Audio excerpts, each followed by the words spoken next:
అస్సలాముఅలైకుం everyone, welcome back to Nooriyan Soni channel.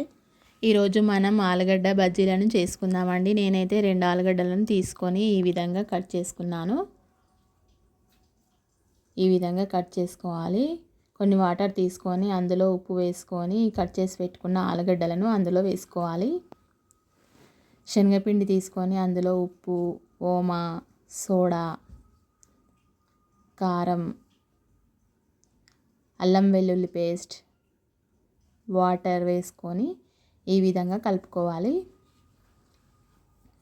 కొన్ని water వేసుకుంటూ ఈ విధంగా కలుపుకోవాలి. చూడండి, మనకైతే ఈ విధంగా కలుపుకోవాలి. కడాయి తీసుకొని అందులో ఆయిల్ పోసుకొని మనం కట్ చేసి పెట్టుకున్న ఆలుగడ్డని ఒక్కొక్కటిగా ఆయిల్లోకి వేసుకోవాలి.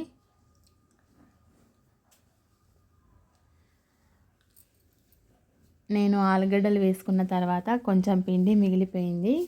ఇప్పుడు నేను పకోడీ కూడా చేసి చూపిస్తాను ఎలా చేయాలో.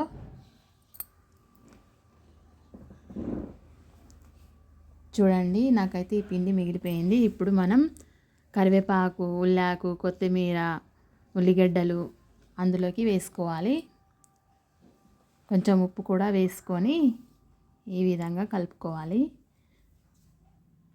అదే కడాయిలో మనం ఈ విధంగా వేసుకోవాలి. అంతేనండి, మనకు పకోడీ రెడీ అయిపోయింది. మా మమ్మీ చేసిన ఆలుగడ్డ బజ్జీ పకోడీ చాలా బాగుంది. లైక్ అండ్ సబ్స్క్రైబ్ చేసుకోండి. మీరు కూడా ట్రై చేయండి, చాలా బాగుంటుంది. Bye bye.